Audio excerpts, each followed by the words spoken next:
Hi guys, welcome to another episode of IELTS with Dario. And with me here today, I am joined by the special guest. Her name is T. My name is T. Yeah, doesn't spill the tea behind me. Yeah, such a coincidence. Yes, I mean, I love the slogan. Anyway, so T used to be my student in the highest level class at my center, which is called the master class. And she's actually one of my star students because of her impeccable speaking skills and her pronunciation. She's just on point. So that's why I want to invite her today to join me in this another IELTS mock test for you guys to enjoy. Okay, so yeah, let's get started. Yeah. Hi, welcome to the IELTS speaking test. In this first part of the test, I'll be asking you some questions about yourself. First of all, let's talk about old buildings. Have you ever seen some old buildings in the city? Yes, of course. There are some heritage architecture in D1 and D3 that are heavily influenced by the French colonial period and the style of it. Do you think we should preserve old buildings in cities? Absolutely. A well-preserved building will attract more tourists and especially, educate the young generations to want to learn more about the past. Are there any old buildings you want to see in the future? I would like to visit Beijing and visit the Forbidden City because I've watched a lot of Chinese dramas that were filmed there, and I just love the architectures and the history of the building. Let's move on to talk about snacks. So what snacks do you like to eat? I don't have a sweet tooth and I do not snack throughout the day, but these days I'm trying to navigate towards healthy snacks like nuts and just calorie bars. Did you often eat snacks when you were younger? There was a period in time that I was really into dark chocolate with like 75% of cocoa. I don't know why, but it's just so weird for a kid to be into dark chocolate. But yeah, I think that's it. Do you think it's healthy for you to eat snacks? This really depends on what kind of snack would you eat. Again, so if you snack on fruits or nuts, I think that's an excellent choice for your health. But if you do like high calories and sodium and sugar snacks, that would not be a good choice. Now let's move on to talk about names. Does your name have any special meaning? Yeah, I think most Vietnamese names have meanings behind them because we take after the Chinese characteristics. So each word would has a meaning behind it. And my names mean blue water. I think my parents wanted me to grow up to be a righteous person and straightforward, but still stand my ground and be as powerful as water. How would you choose names for your next generation? I haven't thought about it yet, but I have a list. I've got a list of names for boys and for girls, but I would definitely start with something with a T, initial T, because my name has an initial T in it. So yeah, but something about the sky as well. That's what I've got in my mind for now. Are there any differences between how Vietnamese name their children now and in the past?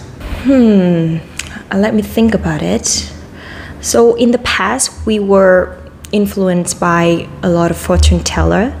So some of us just pick the names for our children based on what we are advised by the fortune teller without choosing the names for our own children.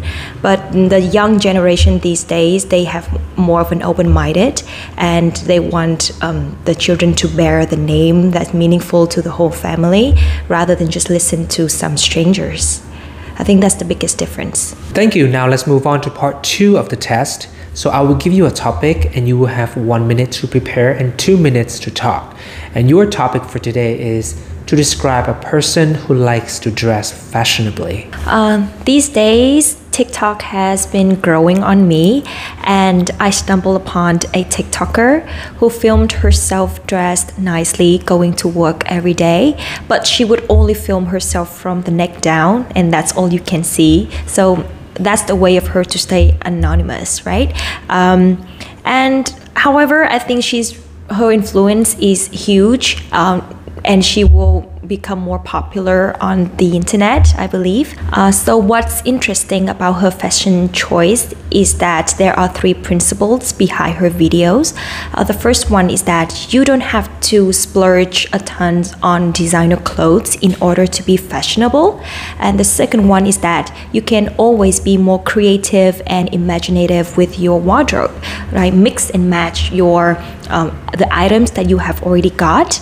And the third point is that, you know, for some people, going to the office dressed nicely is such a daunting task, but to hers, she makes it so effortless, and she enjoys the process of choosing items, what to wear, and she's radiate this really positive energy and attitude in small things that happen in your life.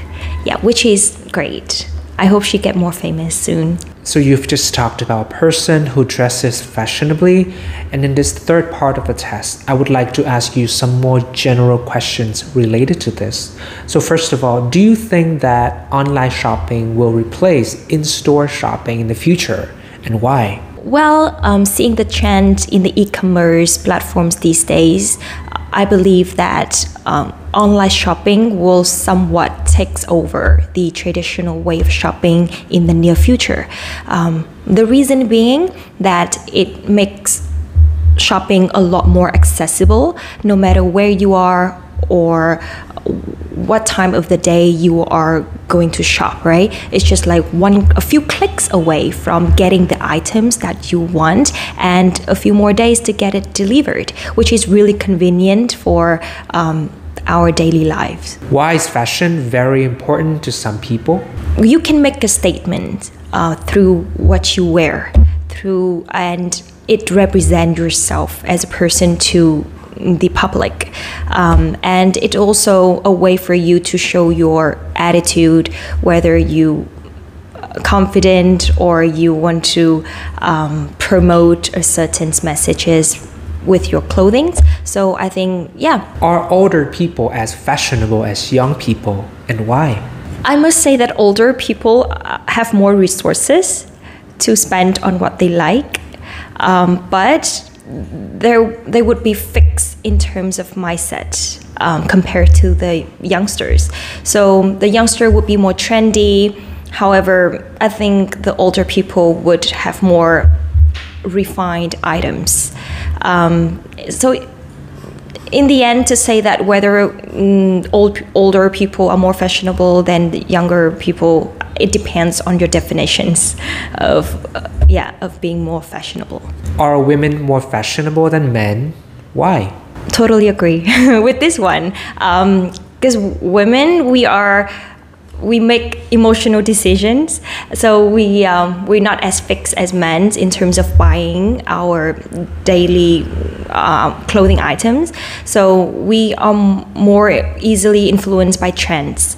So up front, we would look more trendy and fashionable and more relevant than the guys with one style for years and years. Thank you. That's the end of the test.